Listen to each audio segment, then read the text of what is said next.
Hey guys, Anfield here. Welcome back to a new video. Today's video we're going to be talking about the PvE buffs that landed in this most recent patch. I've had a day to test some of the buffs at certain grind spots just to get a feel for it, as well as doing Black Shrine, which you'll see on the screen.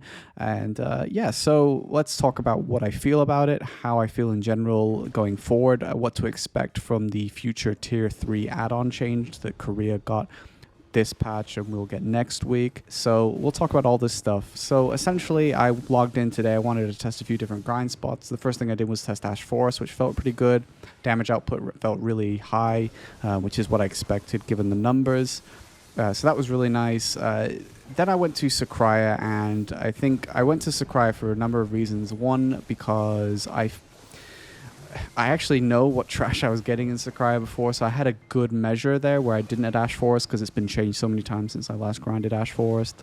But Sakraya I have actually grinded. Now Sakraya is not an awesome grind spot for Ranger for a number of reasons. Awakening Ranger specifically has very small AoE cones, and you need very big AoEs. One of the reasons Suck Megu was so good is the big AoEs with huge damage output. Unfortunately, it still feels very bad. The other reason that we're not so great there is just generally poor mobility, something again you could get with a Suck Megu or a class like that. So that was unfortunate. Not totally surprising, but again, when I read these patch notes, it looked to me that they were essentially buffing up what we were already good at, which is a very common theme I've found with Ranger buffs, having played the class since launch almost 8 years. It seems that they just keep focusing on what she specifically does well, whereas other classes seem to have other issues ironed out. Sometimes that makes them more of a jack of all trades, whereas we're more specialist. Sometimes they're just specialist at everything. Depends on the class.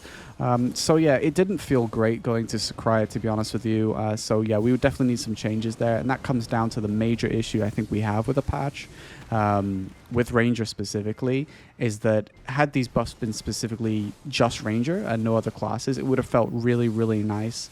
However, we're hearing things about other classes. Obviously, a lot of classes got buffed. There's a much smaller list of classes that didn't get any changes. So yeah, I think in comparison to these classes, you always have to weigh that up. Obviously, Ranger Awakening is a very high APM PvEer, which I don't like personally. Then there's also, obviously, like I said, the narrow cone AoEs and the movement limitations. Now, the latter two things, the APM I think is difficult to solve without fundamentally changing a lot about the class, so I'm a little bit hesitant on how you can fix the APM thing. In terms of the AoE, you can just buff AoE and you can just buff movement. But then saying that sounds easy, right? But of course, the second you buff your AoE size, you buff the mobility of the class, you're buffing PvP. Now, I've always been of the sort of inclinations that I really prefer classes start getting nerfed. I think that classes got out of hand. The power creep in the game got way out of hand. This includes PvE, but I'm mostly talking PvP here.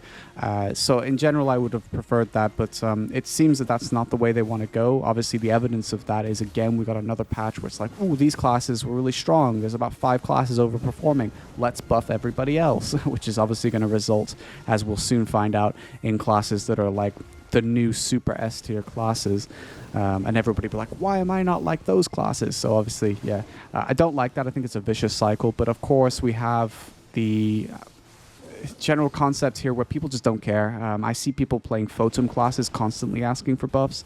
So although I wouldn't really, in traditional sense, I wouldn't really want a buff that would impact our PvP, because I really want to keep that delicate balance of the class being rewarding at a high skill level without playing the game for you, which a lot of other classes do.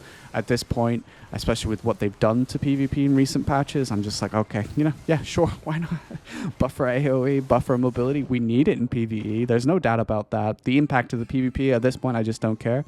I mean, perhaps at the end of the day, while our 1v1 is pretty good, it suffers against classes that can literally just turn and not fight, and other ranged classes. So we're not the best 1v1 in terms of like, oh, we do everything, we can kill everyone.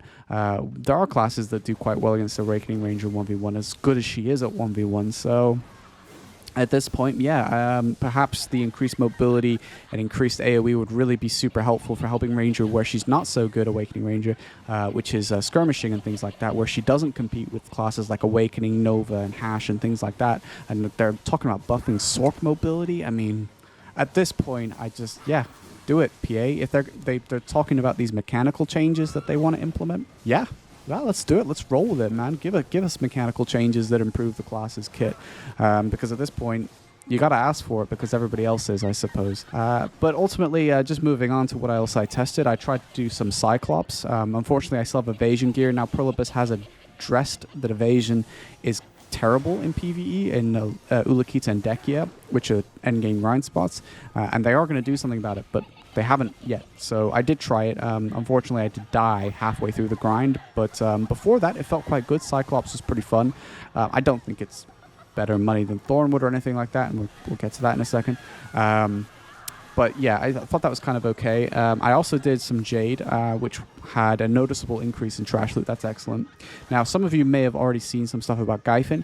Gyfin, I didn't test that because of two reasons. One, some guy on Korea had actually tested that. He tags a bunch of classes, and he played Awakening Ranger with like 270 AP or so. It's, Black Stars and stuff, but still lower AP. So it was very successful. He was able to kill the statues before they woke up, which is an important factor. That's very important. So I think that's really excellent news for those of you that are watching this video, and there'll be a lot of you obviously that don't have outstanding levels of gear. That'll be great news because it means you can go to Gyfin and start making some really big money. So I highly recommend some of you go try that out. I'll probably put up a new Gyfin video once we get the tier 3 add-ons. I'm a little bit hesitant to put up videos about, here's a 1-hour session of grinding that I've done in the past, simply because we're immediately getting a massive PvE buff with the add-ons. I think it's a bigger buff for Succession, but it's still really big for Awakening too. So expect those videos to start coming out next week, not this week, but I'll still do other stuff. Because the add-ons are just so huge. I'm sure you've already figured that out. Of course, getting tier 3 on everything is so good. And for PvP too. And I think Succession, those of you watching this video that only care about Succession and you're still watching at this point, thank you. But also, Succession, I think, will be really good for those add-ons, because especially in PvP, because you're looking at Descending Current tier 1 add-on. Now it's the tier 3. Blast and Gust tier 1 add-on, now tier 3. And interestingly, and this is something that both Awakening and Succession will benefit from, is Will of the Wind is a tier 1 add-on with no crit rate. So you could, now it's tier 3, so you can give it 30% crit of its own volition. So that's very interesting. So there's a lot to think about when it comes to the add-on changes coming next week. But we don't have those yet. Anyway, like I said, I tested Jade. That was a big improvement. I like Jade. I just like the area, so that was nice. I plan to test a couple other different things. I'm cooking a few different things that I want to look at. One of them is I've been grinding City of the Dead. Those of you that have been watching my streams the past few months will know I've basically lived at City of the Dead trying to get a telescope, and I'm almost at 1 million trash, and they actually buffed the trash again. This is the second time, and so it kind of like annoys me in some senses, because like it kind of devalues the work I put in, so the trash that I've earned before will look like less now that you get more trash power. But anyway, because of the way the mechanic of that grind spot works, I want to try cooking with a 150 AP minus Lightstone set that gives you 30% drop rate. I can already run the 15% one that doesn't give you any minus stats, so I want to try that. That's something I want to try on the next stream. As well, and of course there's all other options. Obviously Thornwood, this is the big one.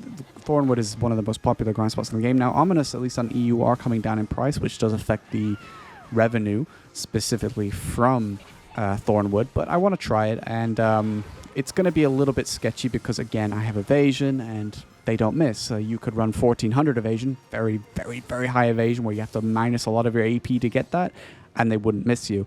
Obviously, that's a problem, and I think it's a massive oversight by Prolibus, and I'm amazed it's gone on this long.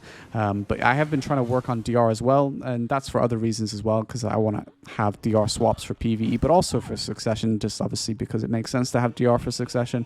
I'm doing Sweatier PvP now. I joined a guild to do that, so I do need to set up Succession, just because Awakening at the moment, maybe mechanic changes will change this, doesn't do enough.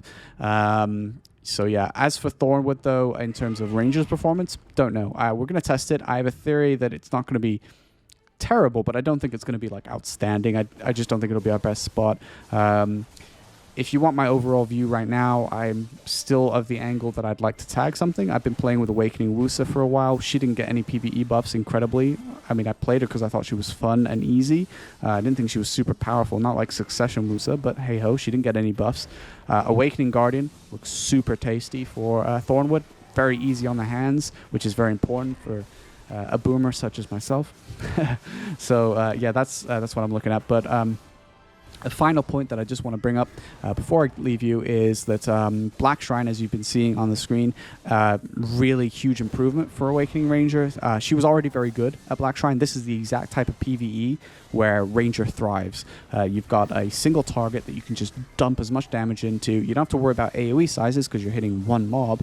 Sometimes you have mobility issues depending on the boss for sure, but in general it's not too bad. They've designed it relatively okay. But yeah, the speeds are really good. I'm killing Sengun under 4 minutes with Awakening. Now, some Succession classes or Succession Rangers are actually doing that already, so I'm curious. I might test out Succession myself. I was able to create a seasonal character, another Ranger, that I can just park at Sengun, so whenever I want the drop buff to kill Calamity 7 Sengun, I can do so with the seasonal character. So that shows, you know, how effective she can be at PvE now, and specifically like the boss rush. So if you haven't seen how to do Sengun before, I do have a guide on that, so you can check that out, all the mechanics and stuff. But yeah, that's all I wanted to say so far. If you guys can continue to come by the stream, we're going to be doing different grind spots and stuff for a while. So yeah, I appreciate all you guys watching, and I'll catch you later.